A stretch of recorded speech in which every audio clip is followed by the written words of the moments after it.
ਚੰਡੀਗੜ੍ਹ ਦੇ ਵਿੱਚ high voltage drama ਜਾਰੀ। ਨਗਰ ਨਿਗਮ ਦੇ ਮੇਅਰ ਦੀ ਚੋਣ ਪੋਸਟਪੋਨ। ਪ੍ਰੀਜ਼ਾਈਡਿੰਗ ਅਫਸਰ ਦੇ ਬਿਮਾਰ ਹੋਣ ਦਾ ਹਵਾਲਾ ਦੇ ਕੇ ਟਾਲੀ ਗਈ ਚੋਣ। ਪੰਜਾਬ ਸੀਐਮ ਹਾਊਸ ਤੇ ਆਮ ਆਦਮੀ ਪਾਰਟੀ ਅਤੇ ਕਾਂਗਰਸ ਦੇ ਲੀਡਰਾਂ ਦੀ ਵੱਡੀ ਮੀਟਿੰਗ ਜਾਰੀ।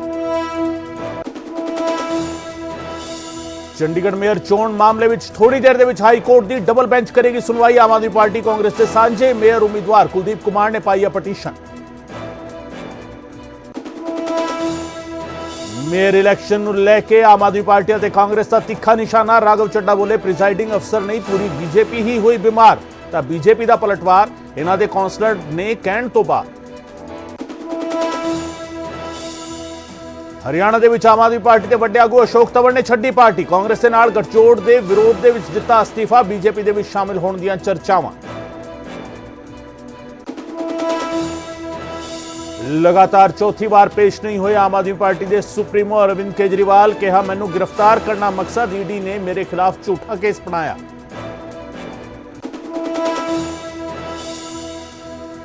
ਕਾਂਗਰਸ ਵਿਧਾਇਕ ਸੁਖਪਾਲ ਖਹਿਰਾ ਦੀ ਜ਼ਮਾਨਤ ਬਰਕਰਾਰ। ਸੁਪਰੀਮ ਕੋਰਟ ਨੇ ਹਾਈ ਕੋਰਟ ਦੇ ਫੈਸਲੇ ਵਿੱਚ ਦਖਲ ਦੇਣ ਤੋਂ ਕੀਤਾ ਇਨਕਾਰ। ਪੰਜਾਬ ਸਰਕਾਰ ਨੇ ਬੇਲ ਨੂੰ ਦਿੱਤੀ ਸੀ ਚੁਣੌਤੀ। ਅੰਮ੍ਰਿਤਸਰ ਦੇ ਵਿੱਚ ਫਰਾਰ ਹੋ ਰਹੇ ਕੈਦੀ ਨੂੰ ਫੜਨ ਦੌਰਾਨ ਏਐਸਆਈ ਨੂੰ ਆਇਆ ਹਾਰਟ ਅਟੈਕ। ਕੈਦੀ ਨੇ ਮਾਰਿਆ ਧੱਕਾ, ਜ਼ਮੀਨ ਤੇ ਡਿੱਗਣ ਸਾਰ ਹੋਈ ਮੌਤ। ਮੈਡੀਕਲ ਕਰਵਾਉਣ ਦੇ ਲਈ ਹਸਪਤਾਲ ਲਿਆਂਦਾ ਗਿਆ ਸੀ ਕੈਦੀ। ਜੰਮੂ ਕਸ਼ਮੀਰ ਦੇ ਰਾਜੌਰੀ ਵਿੱਚ ਮਾਈਨ ਬਲਾਸਟ ਹੋਣ ਦੇ ਨਾਲ ਇੱਕ ਅਗਨੀਵੀਰ ਸ਼ਹੀਦ। ਫੌਜ ਦੇ 2 ਹੋਰ ਜਵਾਨ ਹੋਏ ਜ਼ਖਮੀ। ਧਮਾਕੇ ਵੇਲੇ ਇਲਾਕੇ ਵਿੱਚ ਪੈਟਰੋਲਿੰਗ ਕਰ ਰਹੇ ਸਨ ਜਵਾਨ। ਅਮੀਰ ਕਿਸਾਨਾਂ ਤੇ ਇਨਕਮ ਟੈਕਸ ਲਗਾਉਣ ਦਾ ਵਿਚਾਰ ਕਰ ਸਕਦਾ ਹੈ ਕੇਂਦਰ। ਆਰਬੀਆਈ ਦੀ ਮੁਦਰਾ ਪਾਲਿਸੀ ਕਮੇਟੀ ਦੀ ਮੈਂਬਰ ਆਸ਼ਿਮਾ ਗੋਇਲ ਦਾ ਵੱਡਾ ਬਿਆਨ। ਕਿਹਾ ਅਮੀਰ ਕਿਸਾਨਾਂ ਨੂੰ ਟੈਕਸ ਦਾਇਰੇ ਵਿੱਚ ਲਿਆਉਣ ਤੇ ਵਿਚਾਰ ਕਰ ਸਕਦੀ ਹੈ ਸਰਕਾਰ। ਕੈਨੇਡਾ ਨੇ ਵੱਡੀ ਤਾਦਾਦ ਦੇ ਵਿੱਚ ਭਾਰਤੀਆਂ ਦੇ ਲਈ 2.5 ਸਟੱਡੀ ਪਰਮਿਟ। ਪਿਛਲੀ ਤਿਮਾਹੀ ਦੇ ਵਿੱਚ 2022 ਦੇ ਮੁਕਾਬਲੇ 86% ਘੱਟ ਵੀਜ਼ੇ ਕੀਤੇ ਜਾਰੀ। ਕੈਨੇਡਾ ਦੇ ਮੰਤਰੀ ਨੇ ਫਿਲਹਾਲ ਵੀਜ਼ਾ ਗਿਣਤੀ ਵਿੱਚ ਵਾਧੇ ਦੀ ਸੰਭਾਵਨਾ ਤੋਂ ਕੀਤਾ ਇਨਕਾਰ।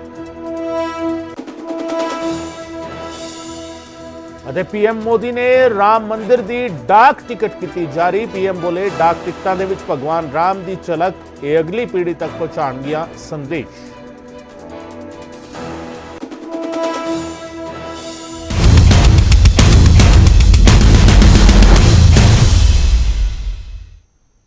ਨਿਊਜ਼ 18 ਪੰਜਾਬ ਹਰਿਆਣਾ ਵੇਖ ਰਹੇ ਦਰਸ਼ਕਾਂ ਦਾ ਸਵਾਗਤ ਹੈ। ਮੈਂ ਹਾਂ ਗਗਨਦੀਪ ਚੌਹਾਨ। ਹਰਿਆਣਾ ਦੇ ਵਿੱਚ ਆਮ ਆਦਮੀ ਪਾਰਟੀ ਦੇ ਵੱਡੇ ਆਗੂ ਅਸ਼ੋਕ ਤੰਵਰ ਨੇ ਪਾਰਟੀ ਛੱਡ ਦਿੱਤੀ ਹੈ। ਪਾਰਟੀ ਨੂੰ ਅਲਵਿਦਾ ਕਹਿ ਦਿੱਤਾ ਹੈ। ਕਾਂਗਰਸ ਦੇ ਨਾਲ ਗੱਠਜੋੜ ਦੇ ਵਿਰੋਧ ਦੇ ਵਿੱਚ ਅਸ਼ੋਕ ਤੰਵਰ ਨੇ ਅਸਤੀਫਾ ਦੇ ਦਿੱਤਾ ਹੈ। ਹਰਿਆਣਾ ਆਮ ਆਦਮੀ ਪਾਰਟੀ ਦੀ ਪ੍ਰਚਾਰ ਕਮੇਟੀ ਦੇ ਚੇਅਰਮੈਨ ਸਨ ਅਸ਼ੋਕ ਤੰਵਰ। ਆਮ ਆਦਮੀ ਪਾਰਟੀ ਤੋਂ ਪਹਿਲਾਂ ਕਾਂਗਰਸ ਪਾਰਟੀ ਦੇ ਵਿੱਚ ਰਹੇ ਅਸ਼ੋਕ ਤੰਵਰ ਦੀਆਂ ਭਾਜਪਾ ਦੇ ਵਿੱਚ ਸ਼ਾਮਿਲ ਹੋਣ ਦੀਆਂ ਚਰਚਾਵਾਂ ਵੀ ਚੱਲ ਰਹੀਆਂ ਨੇ। ਕੁਝ ਦਿਨ ਪਹਿਲਾਂ ਹਰਿਆਣਾ ਦੇ ਸੀਐਮ ਮਨੋਹਰ ਲਾਲ ਦੇ ਨਾਲ ਮੁਲਾਕਾਤ ਕੀਤੀ ਸੀ ਅਸ਼ੋਕ ਤੰਵਰ ਨੇ।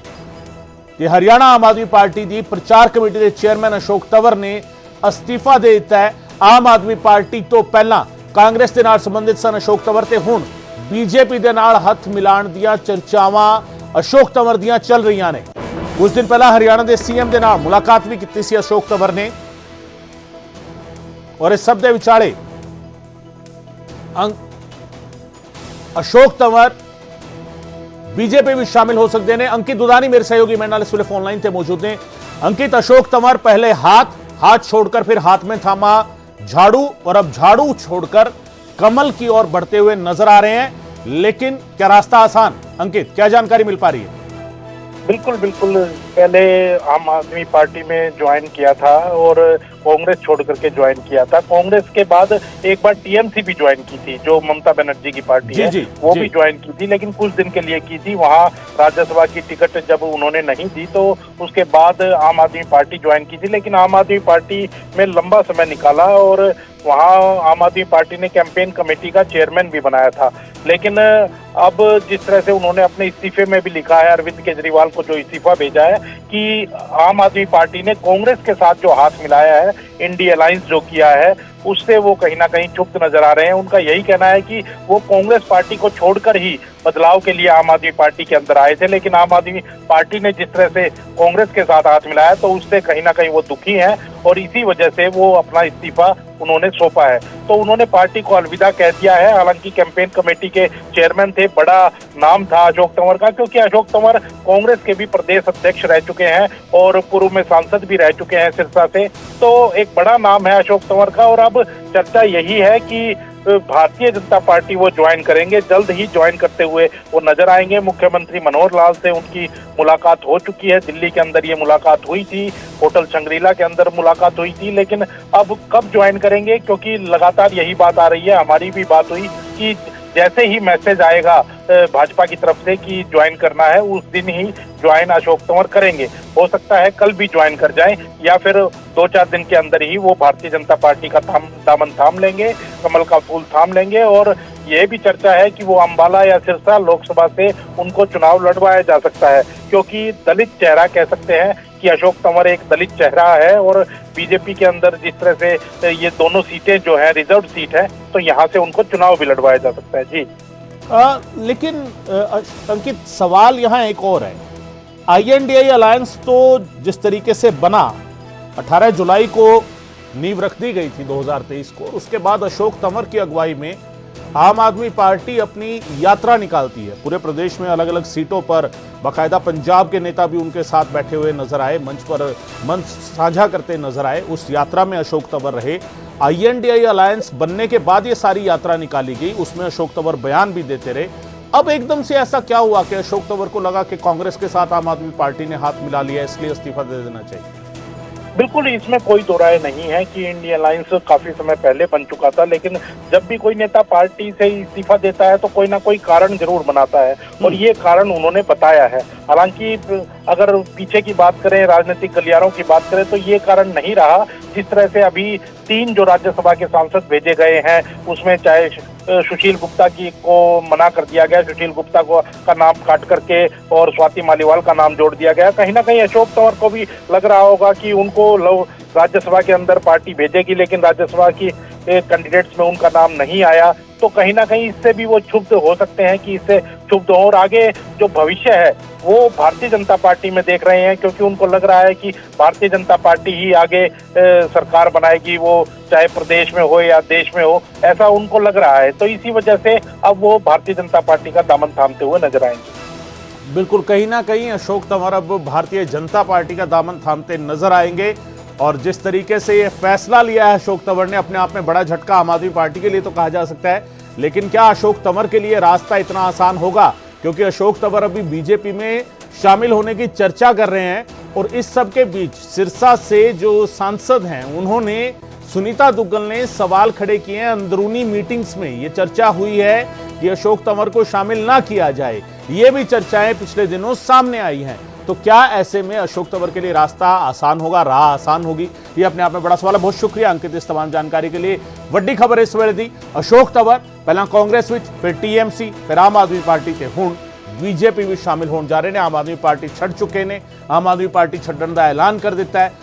जिहड़ा रीजन दस्सिया, वजह दस्सी है, हालांकि उसनूं सीधे तौर पर ਇੱਕੋਦਮ स्वीकारता नहीं किया जा सकता। वो कह रहे हैं कि INDA अलायंस होया, कांग्रेस के नाल हथ मिला लिया आम आदमी पार्टी ने, इस करके वो पार्टी छड़ रहे हैं। पर यह भी उन्ना ही सच है कि 18 जुलाई 2023 ਨੂੰ ਇਹ INDA ਅਲਾਇੰਸ ਬਣਿਆ ਸੀਗਾ और उस तो बाद अशोक तंवर पूरे सूबे ਦੇ ਵਿੱਚ आम आदमी पार्टी की यात्रा ਦੇ ਵਿੱਚ शामिल ਹੋਏ ਸੀਗੇ। हाँ, दूजे वजह ਜਿਹੜੀ अंकित ने भी दसी कि राज सभा मैंबर ਜਿਹੜੀ ਚੋਣ ਹੋਈ ਹੈ, उस राज सभा ਚੋਣ ਦੇ ਵਿੱਚ ਜਿਹੜੇ 3 मैंबर भेजे गए ਨੇ, ਉਹਨਾਂ ਚੋਂ सुशील गुप्ता ਨੂੰ हरियाणा तो नहीं सी भेजा गया। सो किते ना किते हो सकता है कि अशोक तंवर ਨੂੰ लग रहा होवे कि उन्होंने मौका दिता जा सकता है। पहला भी मैंबर पार्लीमेंट भी रहे ने, कांग्रेस वेले वो मैंबर पार्लीमेंट रहे ने, पर उस उम्मीद ते पानी फिरिया। सो किते ना किते इसनूं एक सही वजह और वड्डी वजह जरूर मन्निया जा रहा है अशोक तंवर दे पार्टी छड्डण दे पिछे।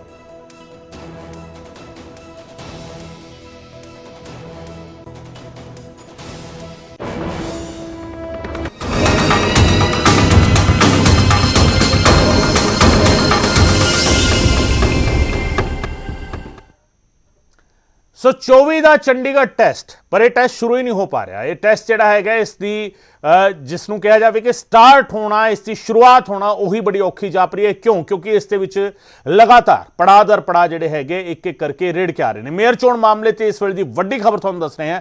ਹਾਈ ਕੋਰਟ ਦੇ ਵਿੱਚ ਸੁਣਵਾਈ ਸ਼ੁਰੂ ਹੋ ਚੁੱਕੀ ਹੈ। ਡਬਲ ਬੈਂਚ ਇਸ ਮਾਮਲੇ ਦੀ ਸੁਣਵਾਈ ਕਰ ਰਿਹਾ ਹੈ ਔਰ ਆਮ ਆਦਮੀ ਪਾਰਟੀ ਅਤੇ ਕਾਂਗਰਸ ਨੇ ਪਟੀਸ਼ਨ ਦਾਖਲ ਕੀਤੀ ਹੋਈ ਹੈ। ਹਾਈ ਕੋਰਟ ਦੇ ਵਿੱਚ ਇਸ ਮਾਮਲੇ ਦੀ ਸੁਣਵਾਈ ਸ਼ੁਰੂ ਹੋਈ ਹੈ। ਹਾਲਾਂਕਿ ਇਸ ਤੋਂ ਪਹਿਲਾਂ ਦੀ ਗੱਲ ਕਰੀਏ ਤਾਂ ਪ੍ਰੀਜ਼ਾਈਡਿੰਗ ਅਫਸਰ ਦੇ ਬਿਮਾਰ ਹੋਣ ਦਾ ਹਵਾਲਾ ਦੇ ਕੇ ਚੋਣ ਟਾਲ ਦਿੱਤੀ ਗਈ ਸੀ। ਹੁਣ ਹਾਈ ਕੋਰਟ ਦੇ ਵਿੱਚ ਸੁਣਵਾਈ ਸ਼ੁਰੂ ਹੋਈ ਹੈ ਔਰ ਹਾਈ ਕੋਰਟ ਦੇ ਵਿੱਚ ਇਹ ਅਰਜ਼ੀ ਜਿਹੜੀ ਹੈਗੀ ਉਹ ਪਾਈ ਗਈ ਸੀ, ਅਪੀਲ ਦਾਖਲ ਕੀਤੀ ਗਈ ਸੀ। ਡਬਲ ਬੈਂਚ ਇਸ ਪੂਰੇ ਮਾਮਲੇ ਦੀ ਸੁਣਵਾਈ ਕਰ ਰਹੀ ਹੈ ਔਰ ਪਿਛਲੇ ਦਿਨੀ ਜਿਸ ਤਰੀਕੇ ਆਮ ਆਦਮੀ ਪਾਰਟੀ ਅਤੇ ਕਾਂਗਰਸ ਨੇ ਗਠਜੋੜ ਕਰਕੇ ਸਾਫ਼ ਤੌਰ ਤੇ ਐਲਾਨ ਕਰ ਦਿੱਤਾ ਸੀ ਕਿ ਉਹ ਮੇਅਰ ਦੀ ਚੋਣ ਇਕੱਠੇ ਹੋ ਕੇ ਲੜਨ ਜਾ ਰਹੇ ਨੇ। ਚੰਡੀਗੜ੍ਹ ਦੇ ਵਿੱਚ ਪਹਿਲਾ ਐਕਸਪੈਰੀਮੈਂਟ ਹੋਵੇਗਾ, ਉਸ ਤੋਂ ਬਾਅਦ ਹੀ ਲਗਾਤਾਰ ਢਾਹ ਭੰਨ ਦਾ ਦੌਰ ਜਿਹੜਾ ਹੈਗਾ ਉਹ ਲਗਾਤਾਰ ਜਾਰੀ ਹੈ। ਸਿੱਧੇ ਸਿੱਧੇ ਜੇਕਰ ਕਿਹਾ ਜਾਵੇ ਸਿਆਸੀ ਮਾਇਨੇ ਜਿਹੜੇ ਕੱਢੇ ਜਾ ਰਹੇ ਨੇ ਇਸ ਪੂਰੀ ਢਾਹ ਭੰਨ ਦੇ, ਇਸ ਪੂਰੀ ਲੜਾਈ ਦੇ, ਤਾਂ ਕਿਤੇ ਨਾ ਕਿਤੇ ਬੀਜੇਪੀ ਦੇ ਪੱਖੋਂ ਜੇਕਰ ਇਸ ਨੂੰ ਦੇਖਿਆ ਜਾਵੇ ਤਾਂ ਉਹ ਸਿੱਧੇ ਤਰੀਕੇ ਆਪਣੀ ਹਾਰ ਸਵੀਕਾਰਨ ਦੇ ਲਈ ਤਿਆਰ ਨਹੀਂ, ਕਿਉਂਕਿ ਜੇਕਰ ਇਹ ਗਠਜੋੜ ਸਾਹਮਣੇ ਆਉਂਦਾ ਹੈ ਤਾਂ ਜਿਹੜਾ ਇਲਜ਼ਾਮ ਆਮ ਆਦਮੀ ਪਾਰਟੀ ਦੇ ਆਗੂ ਲਗਾ ਰਹੇ ਨੇ ਜਾਂ ਕਾਂਗਰਸ ਦੇ ਆਗੂ ਲਗਾ ਰਹੇ ਨੇ ਕਿ ਬੀਜੇਪੀ ਆਪਣੀ ਹਾਰ ਸਵੀਕਾਰ ਨਹੀਂ ਕਰ ਰਹੀ ਔਰ ਇਸ ਕਰਕੇ ਅਜਿਹੀ ਕੋਸ਼ਿਸ਼ਾਂ ਕੀਤੀਆਂ ਜਾ ਰਹੀਆਂ ਨੇ। ਮੇਅਰ ਦੀ ਚੋਣ ਟਲ ਗਈ ਹੈ, ਅਧਿਕਾਰੀ ਦੀ ਬਿਮਾਰੀ ਦਾ ਹਵਾਲਾ ਦਿੱਤਾ ਗਿਆ। ਆਮ ਆਦਮੀ ਪਾਰਟੀ ਅਤੇ ਕਾਂਗਰਸ ਨੇ ਹੰਗਾਮਾ ਕੀਤਾ ਔਰ ਹਾਈ ਕੋਰਟ ਹੁਣ ਪੂਰੇ ਦਾ ਪੂਰਾ ਮਾਮਲਾ ਪਹੁੰਚ ਚੁੱਕਾ ਹੈ। ਸੋ ਕਈ ਸਾਰੀ ਸਵਾਲ ਔਰ ਹਾਈ ਕੋਰਟ ਦੇ ਵਿੱਚ ਇਸ ਵੇਲੇ ਸੁਣਵਾਈ ਸ਼ੁਰੂ ਹੋ ਚੁੱਕੀ ਹੈ। ਵੱਡਾ ਟਵਿਸਟ 24 ਦੇ ਚੰਡੀਗੜ੍ਹ ਟੈਸਟ ਦੇ ਵਿੱਚ ਵੱਡਾ ਟਵਿਸਟ ਆਇਆ। ਟੈਸਟ ਤੋਂ ਪਹਿਲਾਂ ਇੱਕ ਟਵਿਸਟ ਜਿਹੜਾ ਹੈਗਾ ਉਹ ਦੇਖਣ ਨੂੰ ਮਿਲਿਆ ਔਰ ਟੈਸਟਿੰਗ ਜਿਹੜੀ ਹੈਗੀ ਇੱਕ ਅਜਿਹੀ ਟੈਸਟਿੰਗ ਸੀਗੀ ਜਿਸ ਦੇ ਵਿੱਚ ਆਮ ਆਦਮੀ ਪਾਰਟੀ ਅਤੇ ਕਾਂਗਰਸ ਇਹ ਮੰਨ ਕੇ ਬੈਠੇ ਸੀ ਕਿ INDI ਅਲਾਇੰਸ ਦੇ ਨਾਤੇ ਉਹ ਇਸ ਟੈਸਟ ਦੇ ਵਿੱਚ ਜਿੱਤ ਹਾਸਲ ਕਰਨਗੇ। ਕਿਉਂਕਿ ਨੰਬਰ ਗੇਮ ਦੀ ਗੱਲ ਕਰੀਏ ਤਾਂ ਦੋਵਾਂ ਨੂੰ ਪੂਰਾ ਯਕੀਨ, ਪੂਰੇ ਕੌਨਫੀਡੈਂਟ ਕਿ 13 ਆਮ ਆਦਮੀ ਪਾਰਟੀ ਦੇ ਔਰ 7 ਕਾਂਗਰਸ ਦੇ 20 ਮੈਂਬਰ ਉਹਨਾਂ ਦੇ ਪੱਖ ਵਿੱਚ ਨੇ। ਹਾਲਾਂਕਿ ਉਹਨਾਂ ਦੀ ਵਿਰੋਧੀ ਧਿਰਾਂ ਇਹ ਜਵਾਬ ਦੇ ਰਹੀਆਂ ਨੇ ਕਿ ਇਹਨਾਂ ਦੇ ਆਪਣੇ ਮੈਂਬਰ ਹੀ ਇਹਨਾਂ ਦੇ ਕਈ ਵਿੱਚ ਨਹੀਂ ਚੱਲ ਰਹੇ, ਇਸ ਕਰਕੇ ਅਜਿਹੇ ਹਾਲਾਤ ਬਣ ਰਹੇ। नहीं चलेगी, नहीं चलेगी।